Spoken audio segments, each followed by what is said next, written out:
जो लोग सड़कों पर चलकर वापस जाने के लिए मजबूर हैं, उनके लिए खतरे भी बहुत हैं। पिछले 12 दिन में उत्तर प्रदेश में करीब 24 प्रवासी मजदूर अपने घरों को जाते हुए सड़क हादसों का शिकार हुए हैं, जबकि 50 से ज्यादा घायल हो चुके हैं।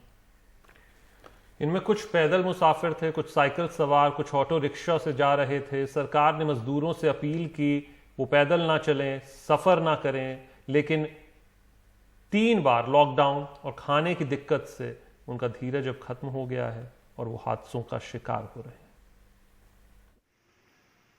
महाराष्ट्र के ठाणे से एक टेम्पो और एक बाइक से 7 लोग 1500 किलोमीटर का सफर पे जौनपुर के लिए निकले। 1350 किलोमीटर चल लिए। घर जब सिर्फ 150 किलोमीटर बचा, आज सुबह यूपी के फतेहपुर में एक टैंकर ने ऑटो रिक्शे को कुचल दिया। एक मां और उसकी 6 साल की बच्ची की मौके पे ही मौत हो गई। ऑटो का पिछला भाग को जख्म बैंड कर दिया। उसके चक्कर में मेरे माँ भी और उनकी बेटी सही थी। ये बात सरकार को समझ में नहीं आती कि जब दावा करते हैं तो उसको पूरा क्यों नहीं कर सकते। अगर दावा कर रहे हो तो उसको पूरा करो। खाली पैसे तो हर गरीब को लूट रहे हो, क्यों ऐसा क्यों कर रहे हो। यूपी के बुलंदशहर से बिहार के 4 मजदूर 1100 किलोमीटर के सफर पे निकले। इनमें 25 साल का शिव कुमार दास भी था। रायबरेली के हरचंदपुर थाने के बाहर उसे देख पुलिस वालों ने कुछ खिलाने के लिए बुलाया, लेकिन शिव कुमार को घर जाने की जल्दी थी, रुका नहीं। आगे एक इनोवा ने उसे कुचल दिया। इनका जो है नियमतः FIR करके इनोवा को कब्जे में कर लिया गया है। जो ड्राइवर वो गिरफ्तार कर लिया गया है। इनका पोस्टमार्टम करा के इनकी गृह जनपद गया के लिए गाड़ी से इनके मृतक शरीर को भेजा गया।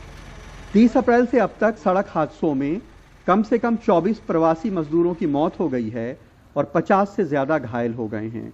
लखनऊ में 2 हादसों में 3 मजदूर मारे गए और 2 बच्चे घायल हुए।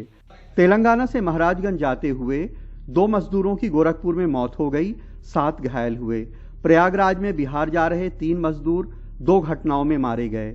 बुलंदशहर में 3 अलग अलग दिन 3 मजदूर सड़क पे चलते हुए मर गए। मथुरा में मजदूरों की टेम्पो को ट्रक ने कुचल दिया, 7 मजदूर मारे गए। अलीगढ़ में 3 मजदूर सड़क हादसे में मरे।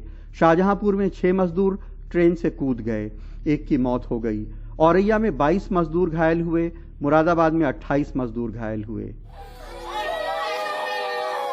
सहारनपुर में गंगोत्री से पैदल और भूखे 300 किलोमीटर चल के आए 65 साल के मजदूर की मौत हो गई।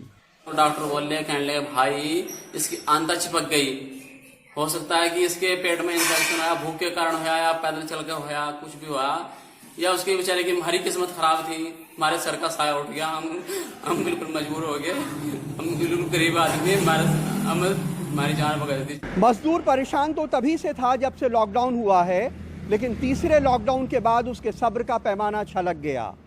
चूंकि ट्रेनों का इंतजाम उतना नहीं था, इसलिए कहीं पैदल तो कहीं रिक्शे से, कहीं साइकिल से तो कहीं ठेलों पे बैठ के मजदूर अपने घरों की तरफ निकल पड़े और रास्ते में सड़क हादसों का तमाम लोग शिकार हो गए। रायबरेली में फैज, फतेहपुर में संदीप और लखनऊ में कैमरामैन राजेश गुप्ता के साथ कमाल खान, NDTV इंडिया।